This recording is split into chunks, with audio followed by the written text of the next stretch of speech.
So, as predicted by its leaders, the U.S. Navy has missed its recruiting goals for fiscal year 2023 by a wide mark, according to Navy Recruiting Command.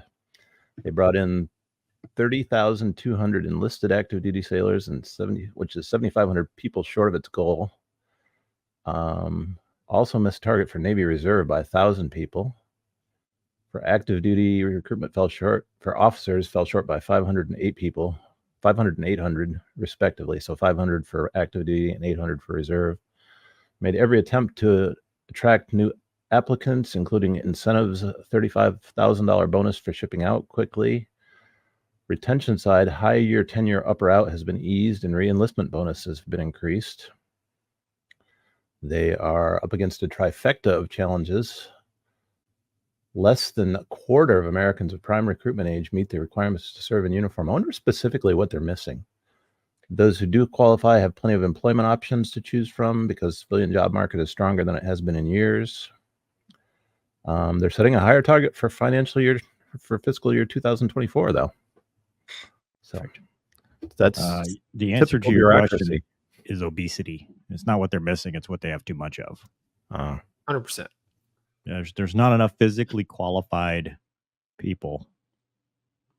Yeah. I mean, even the skinny kids can't run.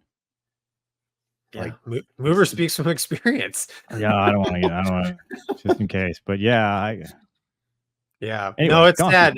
Dude. Well, yeah, it's we've talked about it before, and we poke fun at at leadership, but at the end of the day, I truly think it's leadership or a lack thereof, and not just in the service. I mean you hit on it, man. I mean, what obesity is a real thing, that starts in the home, right? So I mean, I don't know how to fix it. I don't know if you can't fix it. The Marines, I think, I think the Marines is the only branch that achieved their recruiting goals, and I just think it's because the Marines attract a certain kind of person. That person is usually fitter. Well, I mean, it's not like, so a friend of mine, a friend of the channel actually, told me because I took my PT test this weekend and was talking about the old Air Force Reserve PT test before the bike. So everybody knows about the bike. But the old Air Force Reserve PT test. Have you ever heard of it? You know what it was? The one where they see how quickly your heart rate comes back down? No, that's the bike. This one was they would walk 3 miles and there was no time. They just would walk, and then at the halfway point, they'd get something to drink, and then they'd walk back. And it was a 3-mile total thing. And that was their PT test. Pre 9/11. Right. So, I mean, I'm not saying, fitness isn't important. Obviously, it's very important, especially, but I think it should be job focused. I mean, I think it like a cyber dude does not need to be able to run. I mean, dude, if it's at the point where the travel voucher guy is needing to run, it's too late. They're done. Yeah, but I mean, I don't know. I mean, like, that's why the Marines, right? Every Marine's a rifleman. Yeah. Right. So I mean, it don't matter if you're pushing paper. You're still expected to be able to pick up that rifle and fight. I just. But on the ship. Yeah, I mean, man, if the ship catches on fire, and I mean, if all hell breaks loose on the ship, I mean, being in shape, especially if you're young, I just. Yeah, I mean, I'm not advocating for being out of shape. I'm just saying that it needs to be specific to the career field. I know obesity and stuff. I mean, now you're talking healthcare costs and how much, time you spend at the clinic, and not able to do your job. The real answer is these kids aren't interested. So, yeah. So, man, way back in 2008, I did a tour where I helped the Army out, and they actually sent us to Army training, which was actually pretty fun. And we had we had Army drill instructors teach us how to shoot and like do land nav and stuff. And I was just talking with them, and I just said, "Hey, how's the new recruits?" And he said, even in 2008, he said, "We're just seeing a an increase in shin splints and guys and gals who just can't get through the training because they have grown up sitting on the couch playing video games, and Yeah. they're basically their bodies, like you're saying, even the skinny kids, their bodies aren't developed. Like, you know, they're the muscle. You're not running when you're young enough to develop that stuff. No, you know, kids aren't. I mean, I ran around like a wild animal, you know, until I literally do. passed out when I was a kid. But, you know, that kind of that just you know, builds a foundation for health and fitness. And he said we're not seeing that, and he's like, it's a real problem. And that was 2008, and I know it's even more now. I mean, that's before really smartphones were kicking off, and I watch kids walk. Kids don't even look where they're walking anymore, man. Like, I watch them go to the school bus in the morning, and it's like, it's, you know, they walk like this. I mean, it's crazy. But if you really want to get off my lawn level, you know, kids these days, military life is not conducive to the way kids are growing up in the technological world. No, you don't, you know, the freedom, the, you know, no, lack of responsibility, the lack of, you know, authority, or respective authority. I mean, you know, we live in a world where, by and large, we have created this tolerance of, hey, you know, it's like the anti-cop thing, you know, the anti-establishment, anti-authority stuff, but it's not like it was in the 70s, right? where it was like peace and love. This is almost militant.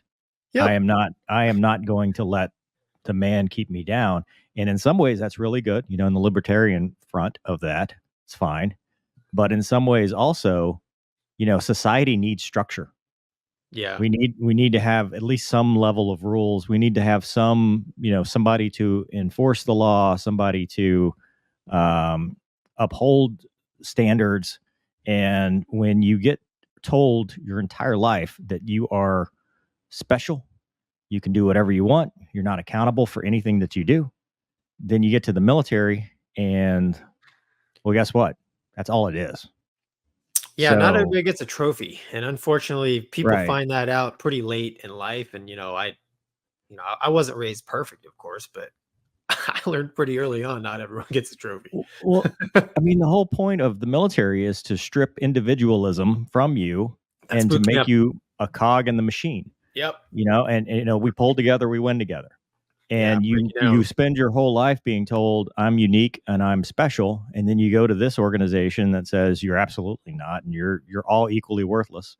You know, and to, what is that from Lee Army, from Full Metal Jacket? But yeah, it crushes their world because that's all they know. It's not an appealing thing. And on the other side too, we're doing a horrible job, and by we I mean they, of demonstrating the cool part about it.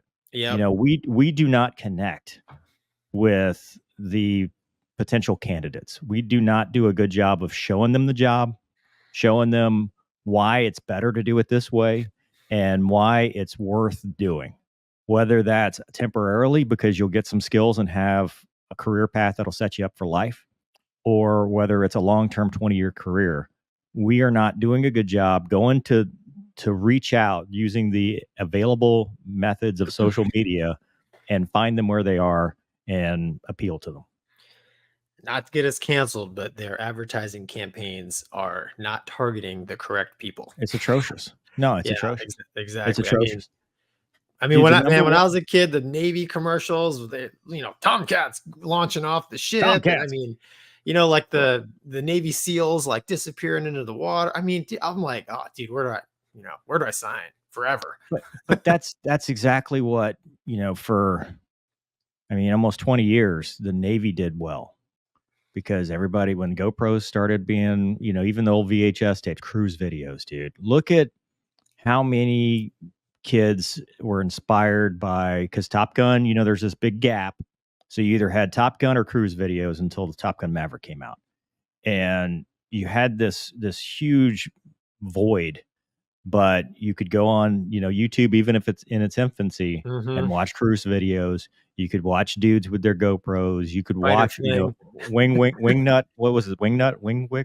Wingnut. Dude, he made some cinematic videos that were just cool. Really good.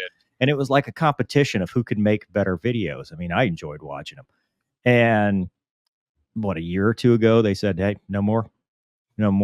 And the problem is, instead of embracing this and instead of going, hey, we've got something special here that we can take advantage of, let's set some guidelines and work together, because we realize what a good tool this is from every level, not just flying jets, but think about anything you do, right? Gonky, you're probably a big example of this.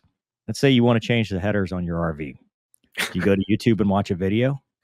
Yes. Let's say, I'm serious. I mean, we're on YouTube right now, so I'm a little Right. biased, but let's say you are, wanting to know what a lifestyle is like. Oh yeah. Do you want to go watch the propaganda that again, we're talking about the same people who have been anti-establishment for a lot of the time, so they don't trust it, but they do trust another kid in uniform or somebody else who's just saying, yeah, this part kind of sucks, but this part's awesome. Honesty, being upfront and genuine, because people see right through it. Yeah. But Yeah, to me, it's about presentation, and that's all. yeah, you're right. They're doing a pretty poor job of basically selling it. Yeah. And there used to be ads in the magazines. I mean, the F-15 going straight up kind of thing. I mean, I don't know. It's more than one thing for sure. But the trajectory is a little concerning.